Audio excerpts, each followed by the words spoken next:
안녕하세요. 아침마다 새로운 이의 장준식 목사입니다. 오늘은 시편 27편을 묵상하면서 하루를 열어봅니다. 시편 27편은 연예인급 시편이고 보물창고 같은 시편이죠. 교회를 좀 다니신 분들은 시편 27편을 읽으면 저절로 찬양을 흥얼거리실 텐데요. 1절에서는 다윗과 요나단의 찬양이 떠오르고 4절에서는 옹기장이의 찬양이 떠오릅니다. 1절은 이런 말씀입니다. 여호와는 나의 빛이요 나의 구원이시니 내가 누구를 두려워하리요. 여호와는 내 생명의 능력이시니 내가 누구를 무서워하리요. 제 말이 맞죠? 문자로 읽히지 않고 가락을 담은 찬양으로 읽히죠. 4절도 그렇습니다. 내가 여호와께 바라는 한 가지 일, 그것을 구하리니 곧 내가 내 평생에 여호와의 집에 살면서 여호와의 아름다움을 바라보며 그의 성전에서 사모하는 그것이라. 시편 27편은 만나면 좋은 친구 같은 시이고 곁에 있으면 든든한 남친, 남편 또는 장성한 아들 같은 시입니다. 시에서 굉장히 남성적인 에너지가 느껴지는데요. 아마도 전쟁 용어가 많이 쓰였기 때문일 것입니다. 또한 아주 강력한 사랑의 에너지가 느껴지기도 하는데요. 시인이 하나님을 아주 간절하게 갈망하기 때문입니다.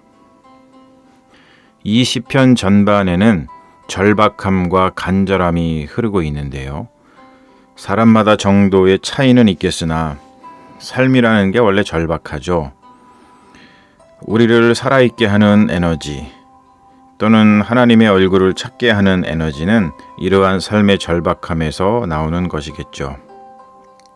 시에서 시인은 하나님을 매우 절박하게 찾고 있습니다. 여호와여, 내가 소리내어 부르짖을 때 들으시고 또한 나를 긍휼히 여기사 응답하소서.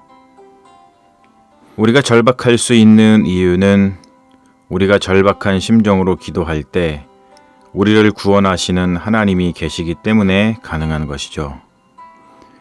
구원의 손길, 도움의 손길이 없다고 생각할 때 사람은 절박한 마음을 접기 마련입니다. 그러나 우리는 절박한 심정을 멈출 수 없습니다. 우리가 절박한 마음으로 하나님께 기도드릴 때 하나님은 우리를 긍휼히 여기시고 반드시 응답하실 것을 믿기 때문입니다. 시인의 절박함은 계속해서 전개되는데요. 하나님이 이렇게 말씀하셨기 때문이죠. 시인은 하나님이 이렇게 하라고 하셨다고 합니다. 너희는 내 얼굴을 찾으라. 시인은 이 말씀에 의지하여 계속해서 포기하지 않고 하나님의 얼굴을 찾습니다. 그러면서 시인은 이렇게 간구하고 있죠. 주의 얼굴을 내게서 숨기지 마시고 주의 종을 노하여 버리지 마소서. 주는 나의 도움이 되셨나이다. 나의 구원의 하나님이시여 나를 버리지 마시고 떠나지 마소서. 너무너무 간절하죠. 이러한 간절한 마음을 가질 수 있는 사람은 복된 사람이라는 생각이 듭니다. 시편 27편에서 시인은 하나님의 사랑을 매우 극단적인 방법으로 표현하고 있습니다. 내 부모는 나를 버렸으나 여호와는 나를 영접하시리이다. 부모들이 자식을 버려도 된다는 뜻이 아니라 그만큼 깊은 하나님의 사랑을 극단적으로 표현하고 있는 것일 텐데요. 이 구절을 읽으며 부모는 오히려 하나님처럼 자녀를 더 깊이 돌보고 사랑해야겠다는 다짐을 하게 되는 것이죠.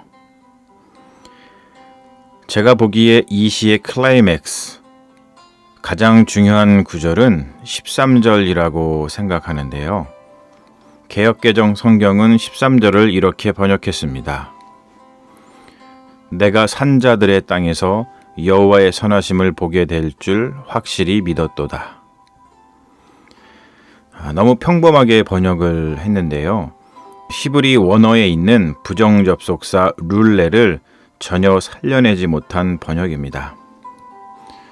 그런 점에서 영어 성경은 이 부분을 잘 번역해 놓았는데요. 영어 성경으로 13절을 읽어보면 이렇습니다.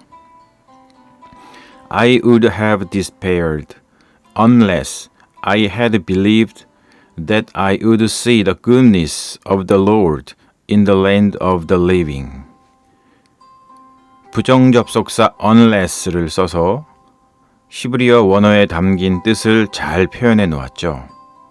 우리나라 말로 풀어서 번역하면 이런 뜻입니다. 산자들의 땅에서 주님의 선하심을 보게 되리라는 것을 내가 믿지 않았다면 나는 절망하고 말았을 것이다. 산자들의 땅이란 산자들의 하나님이 다스리시는 땅입니다. 하나님께 속한 자가 거하는 곳, 그것을 산자들의 땅이라고 말하고 있습니다. 시인이 절박함과 간절함 가운데 하나님의 얼굴을 구한 이유는 바로 산자들의 땅에 거하기 위함이었죠. 인생은 절망으로 치달을 수도 있고 소망으로 고양될 수도 있습니다.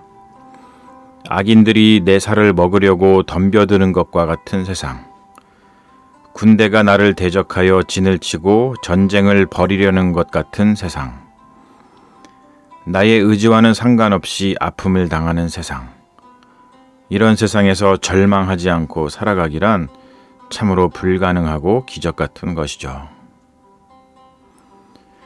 시인이 포기하지 않고 끝까지 절박함과 간절함 가운데 하나님의 얼굴을 구한 이유는 그에게 포기할 수 없는 믿음이 있었기 때문인데요.